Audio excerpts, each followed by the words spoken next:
What's up, guys? We are finally doing a new video this week, and so this week we're going to be working on the S2000. I haven't done much on the S2000 recently, but it's something that we need to do. So today we're going to be changing out the master clutch cylinder. Now, for those of you who are S2K owners,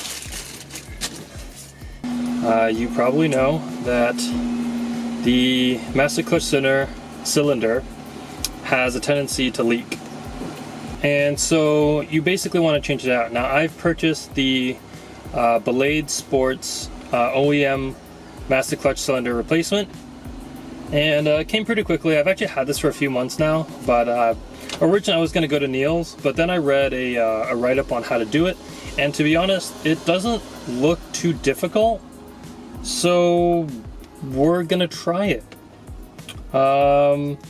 It really doesn't look too difficult. Like, basically, these two bolts here, these go directly through the firewall. This bolts onto the clutch. This is the reservoir, and then we have the tube out here for the rest of the clutch fluid. Now, today we're not going to do a full clutch bleed system, only just because I don't really have that much time.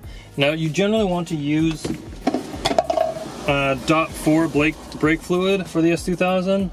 I hope the stuff that I bought is okay. I got this at AutoZone, but yeah, we'll get started. What you're gonna need, there are a few tools that I think I have, but well, let's just get started. I always forget something.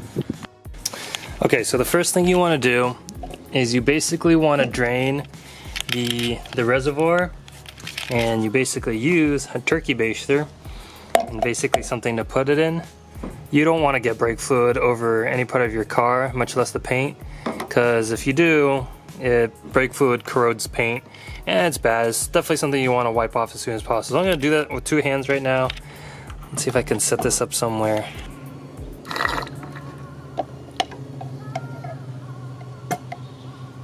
Turkey baster, more than just turkey. Cool. So this is how you know your brake fluid's bad or old. It's all dark and murky. Brake fluid should be clear. Yeah, this is bad brake fluid, so it's not bad, it's just old. So, and then you want to basically take another paper towel and you just want to soak up whatever's left. Let's get all of that out of there. So, like, this clutch cylinder in general just looked pretty old. So, alright, so that's drained. Alright, so next tool you're going to need, 10mm open end. So now, 10mm, and we're going to be loosening that thing right there. That's teddy lefty loosey. You know, for a weak guy, having no leverage like really sucks. Man, I really don't want to drop this, because I know if I drop this will suck. Putting you guys down for a second.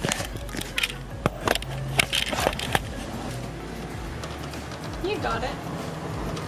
Oh, damn it. That's loosened.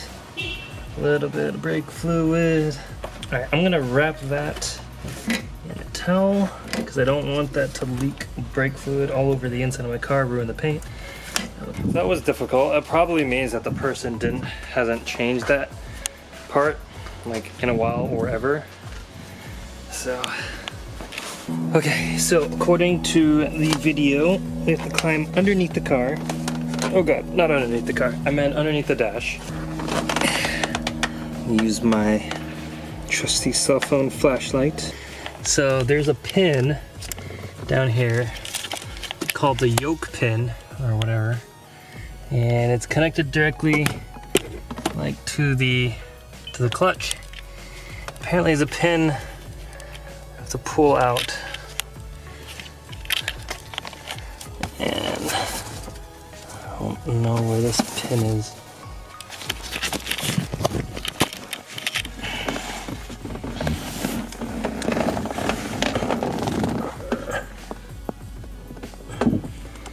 Okay, sorry for that little break there. I was trying to get a few parts that honestly I couldn't film and get at the same time. It was just gonna be way too difficult. And it is the problem with being really tall and owning a small sports car. It's just hard to get to anything underneath the dash. So what I had to do next is I had to detach the cylinder from the actual clutch pedal. That's held in by a yoke pin, which looks like this. This is the big thing that kind of like keeps it together. And that, if you can see this little hole right there, that's being held in by this pin. Now this pin is a little interesting. What you need to be able to do is it kind of goes in like this. Okay, so if you're looking at the dash, the pin should be, pretty sure this part should be facing you. Now, in order to get this out, you actually need to twist. It will twist a certain way. Twist it 90 degrees. You'll feel this little like hook part. Come on. You'll feel the little hook part basically move and start to like twist out of the way. Once you feel that, push up a little bit and you can actually pull this out with your fingers. Now, I have really thin fingers, as a lot of you on my channel like to point out, but you know what? It's good for situations like this. So you can either use needle nose pliers, or if you have really thin hands like me, you can use your fingers. So I was able to get that out. Next, you have to get out with a deep 12 millimeter socket. There are two, I'll show you on the new one. They are 12 millimeter bolts that basically go on, so they go on like that. And so the one on the right is really easy to get, but the one on the left, you're going to need a slightly smaller extension, or you need one of the ones with like the tilty head. If you can get one of those, it'll make the job really easy. I didn't have one, so I managed to do it, and then you can just kind of finger loose it. At that point, we take out the old one and we'll put in the new one. So let's go do that. So I assume because everything's unbolted, I should just put, yep. There we go. Alright, so I have the new one here. I'm gonna reuse this rubber gasket. I don't know how important it is, but I'm not gonna chance it. Honestly, this probably helps for like water. Oh, before I forget, this little plastic thing, that's a cap. Take that off or else you won't be able to get your brake line in. That'll be embarrassing. Put it in. Cool. Alright, so now I have to go back underneath, bolt everything back up. Let's do it. Alright, that was seriously the worst part. Okay, so after you put this in, you want to put in the fluid line, is right here. Now you want to feed it in. Remember, this is metal, so don't bend it. You want to feed it in, and then you want to hand tighten the little bolt or the nut or whatever until it won't go any further, and then you want to tighten it down around 11 foot-pounds of torque with the 8 millimeter open wrench. And then you want to come over here and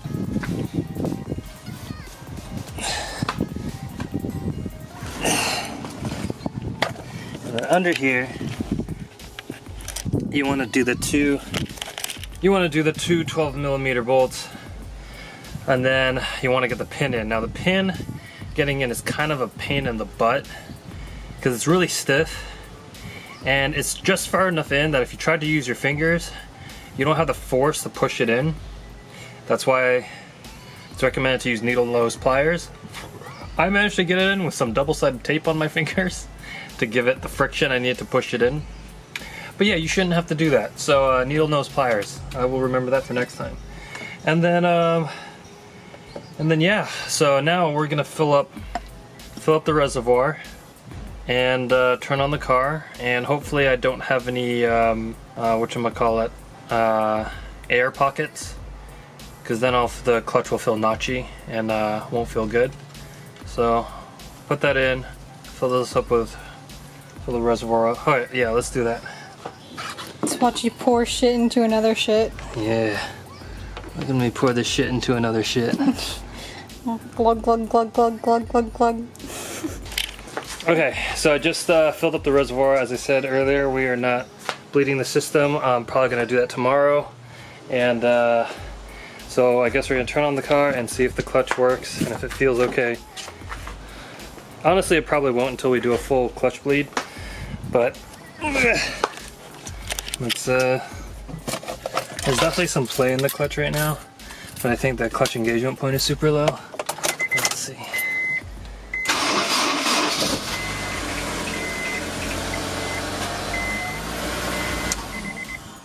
Let's see, what did we do? We just filled up the reservoir and I tested the car out, turned the car on, and the car, it wouldn't shift. You know, I couldn't put it into gear. And so I was like, you know, why is that the case? And I realized there was a lot of play in the clutch. I forgot, if possible, you do have to adjust the clutch rod. So basically like the clutch. So I basically, you take a open-ended 12mm wrench, go under. It's actually very similar to the BRZ. You loosen the nut that's on the little clutch pole thing, and now this is the secret that a lot of people don't tell you. A lot of people say, oh, just turn the pole. But if you notice, if you just try to turn the pole, it won't turn. You have to actually give the clutch a little play. So basically, as you're slowly, you don't have to push the clutch in all the way, just kind of move it a little bit. As you move it, you'll feel the little cylinder pole thing turn. Turn it until you start to feel that the engage point is much higher. So I've made it to the point where it's pretty high. So I've made the engage point much higher, and now when I turn on the car, it goes into gear and very smoothly actually. Again, I just was using the .4 fluid. I mixed it with the .3. I know it probably isn't the best. I'll probably do a full clutch bleed system tomorrow. For now, I'm gonna clean up and then we're gonna go take this for a test drive, see how the new master cylinder feels. Alright guys, time to go for a test drive. I hope I don't break my car. No, I should be fine. I'm tired. Alright, clutch feels good. Car turns on, goes into gear. All right, so we're back. So yeah, the car feels great. It actually feels better. I didn't think it would, because I didn't think okay, that's not true. I should have actually shown you guys, but the old clutch master cylinder, pretty worn down, lots of gunk and dirt and whatever in the, the part that pushes in.